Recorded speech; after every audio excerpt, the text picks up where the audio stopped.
How would you like to learn the secrets to a long lasting relationship that those of us over 40 already know? Well, then stay tuned. What's up, everybody? Welcome to Relationship Advice with Everett James Hill. Today, that's what I'm talking about. Let's jump right in. Number one, learn to trust each other. Learn to trust each other. Trust is the very foundation of any relationship. Trust is intertwined into all aspects of your relationship. In fact, trust is so serious and so intertwined that I dare say if you don't have trust, you don't have a relationship. Not even a friendship. You got nothing. And you have to be able to trust your partner above everybody else, above everything else. Trust your partner. If they don't come to you with no CSI evidence, they got nothing. I will trust my partner over you. Period, point blank, end of story, no discussion, no conversations. Done. Now, listen, I'm not trying to tell you to be stupid. If they come to you with that CSI evidence, don't look at it and like, oh, well, yeah, he's tongue kissing her in the mouth, but, maybe that's his sister or his cousin or something. Okay, that's just stupid. That's dumb. I'm not asking you to do that. My girl went in the hotel wearing blue. She came out wearing green, holding this dude's hand. Well, maybe she was doing a fashion show in the hotel. No, I'm not telling you to be stupid. If they bring you that CSI evidence, then you need to take that evidence, sit down with your partner, and have a conversation that will explain this evidence. And then you take it from there. But trust is vital. Learn to trust your partner over everything else. Number two, learn how to talk to each other. Now, it goes without saying, but I'm going to say it. Men and women do not speak the same language. They never have. They never will. It is impossible. It is a non-starter. Since the dawn of time, it has never been brought together in a way that they are now synchronous. It can't happen. It's not possible. Now, that's the bad news, that it's impossible for us to speak the same language. The good news is we can learn each other's language and learn how we process. And we can communicate on those lines, and then our communications will become more productive.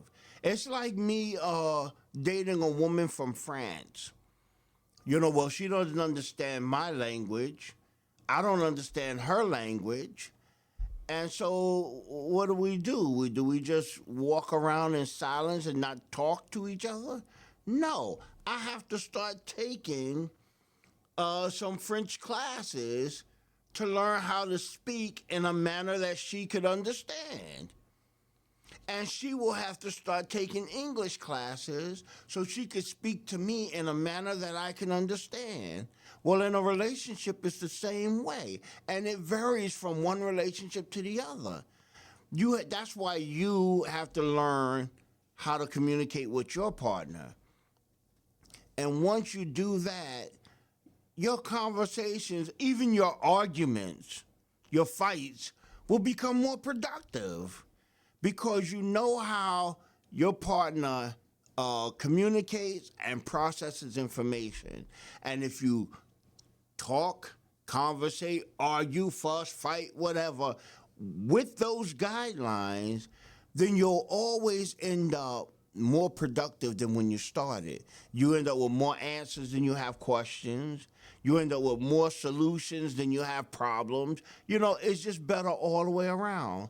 So stop and take a minute and see how your partner communicates and processes information.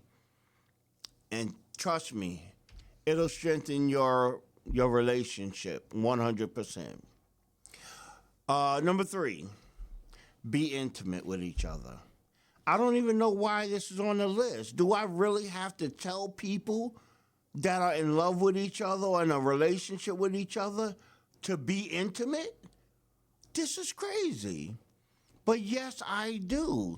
Because for some reason, there is a struggle with being intimate with your partner because your partner is so full of excuses why they don't want to be intimate.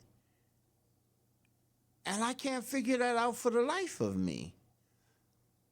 I don't mean like every time a thought run through my head, you got to drop your drawers. I'm not saying that.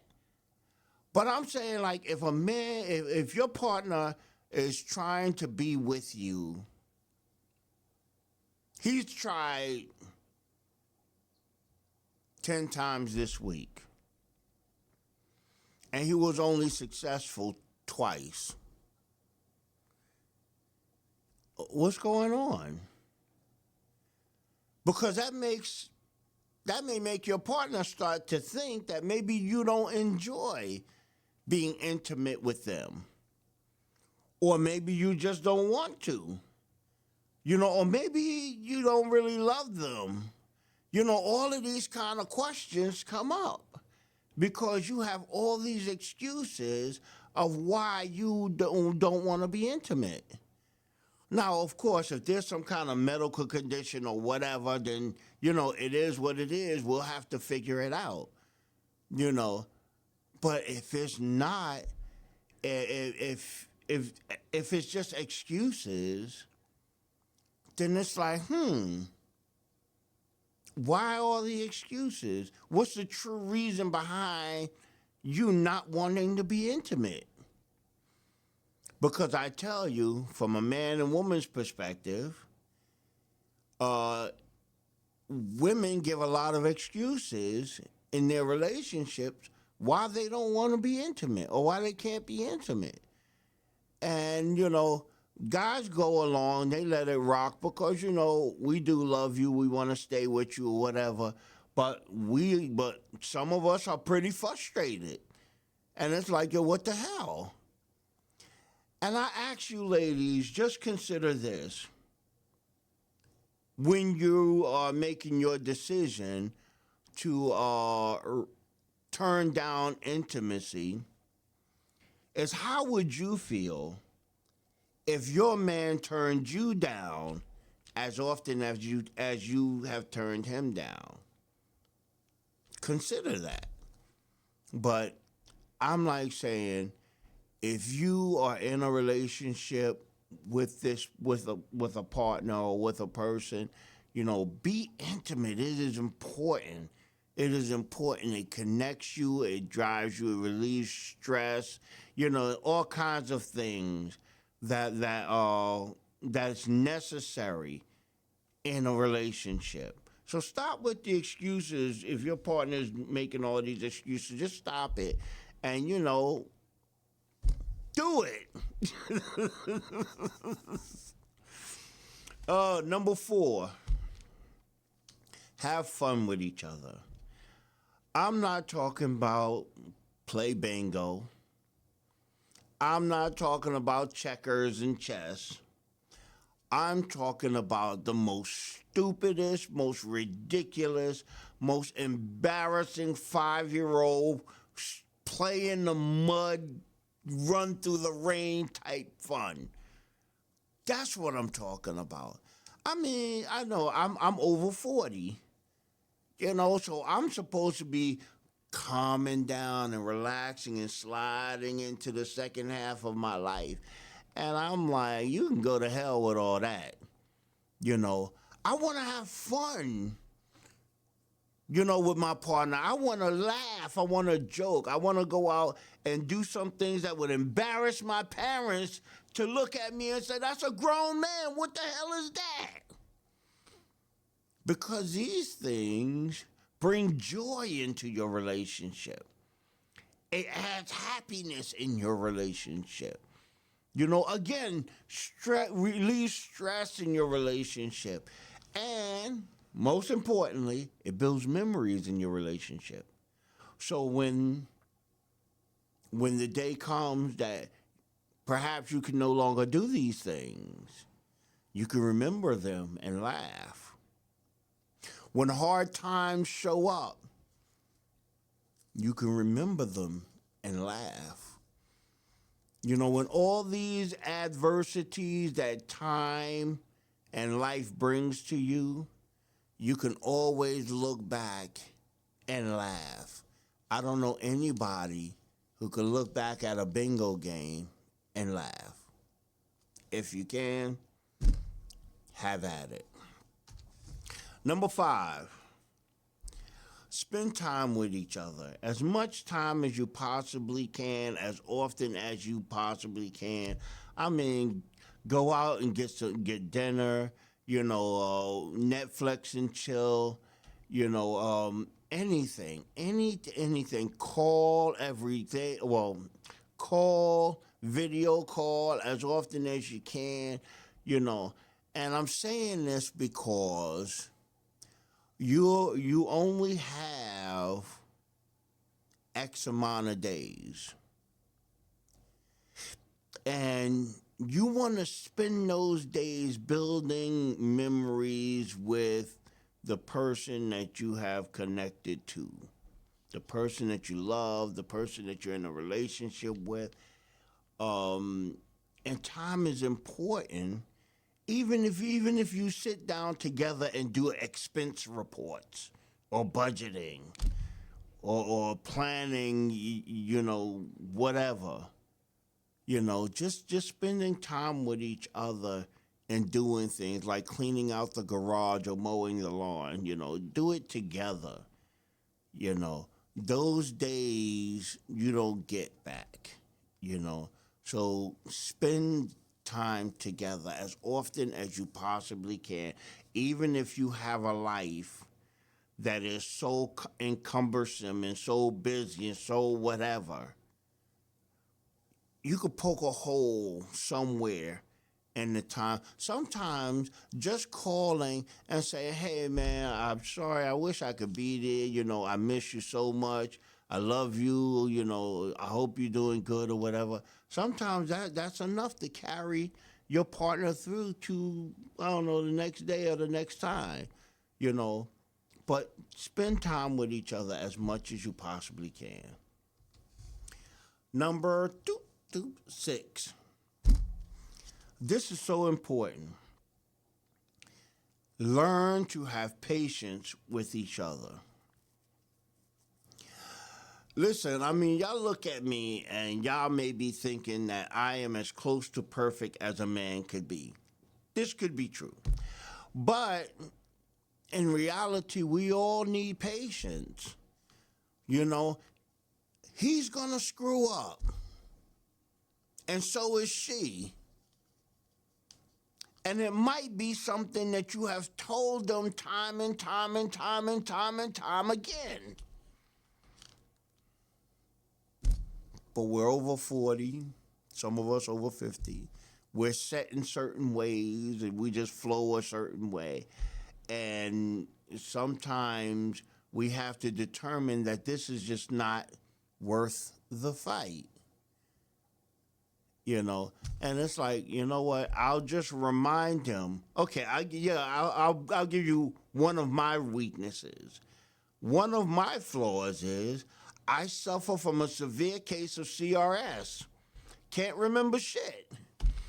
So you could tell me on Monday, listen, Friday, I need you to go down to Home Depot and pick up the lawnmower that I ordered.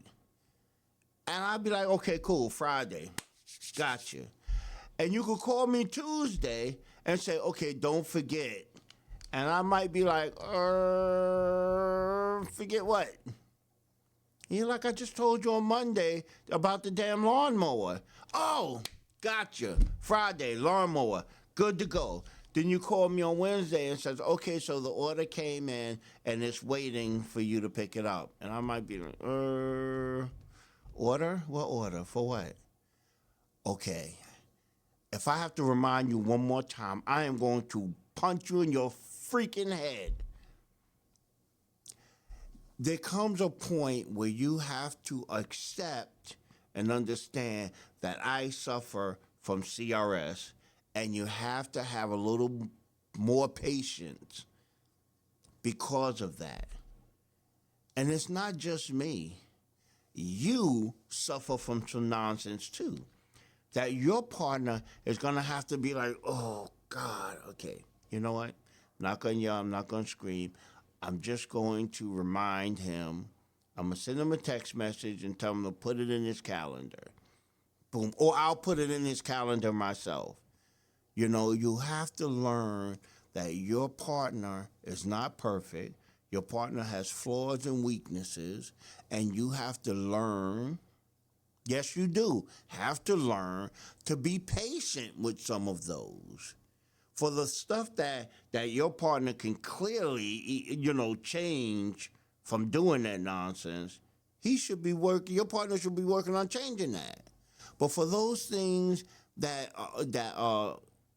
perhaps your partner can't change or would take more time to change, you just have to be patient with your partner. And just accept certain things that, that's just how your partner is, But when we learn to be patient with each other, then we learn to be a little more compassionate, understanding that your partner is not being a boop-boop. Your partner has a flaw. Number 7, share with each other. Talk to each other about your dreams, your fears, your ambition, what you want out of life, and talk to them about their place in all of this.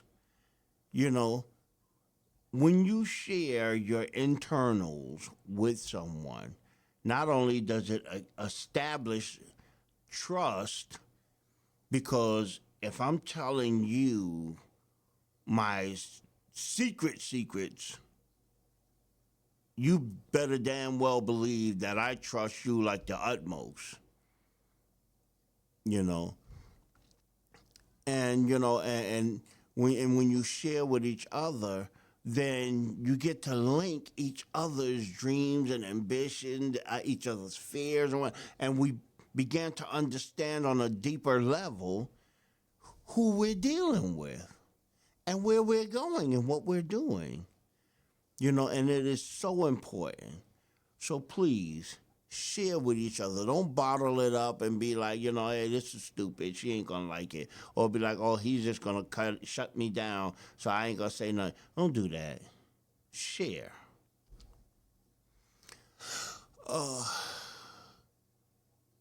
This is the most underserved. Oh, this is number 8.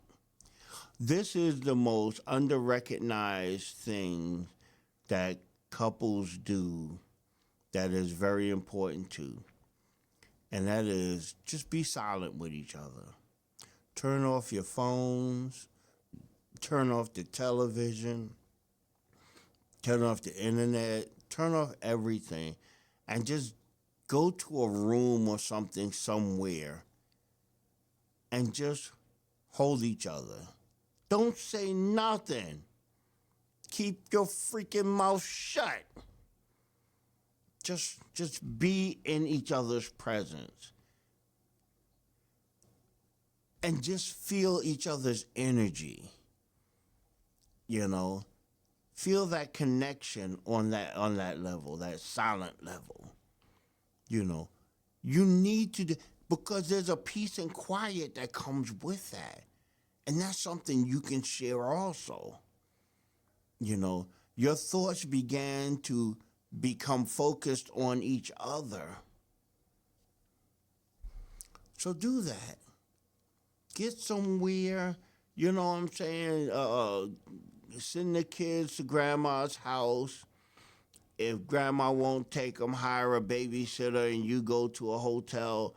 Figure it out. Find some way to get some quiet time for you and your partner where nobody says nothing. Just enjoy each other's presence. Number 9. Do things that illustrate love. You know, now, for men and women, we demonstrate love differently. But I'm like, spend time doing things that make your partner happy, doing things that make your partner laugh, getting stuff that tells your partner that I really understand you and see you. You know, those kind of things. You know, that I call that loving on each other. You know, so do things to show that you love each other. That's very important. Oh, now number 10 might be the most important of them all. And that is to like and subscribe to this video and drop a comment and tell me if I left something out, you want to add something to it, or if I completely got something wrong. Please hit me in the comments, subscribe, and let me know what's going on. All right, but that's it. That's it. This has been Relationship Advice. I'm Everett James Hill, and as usual, thanks for watching. And I wish you the best of luck in your relationships.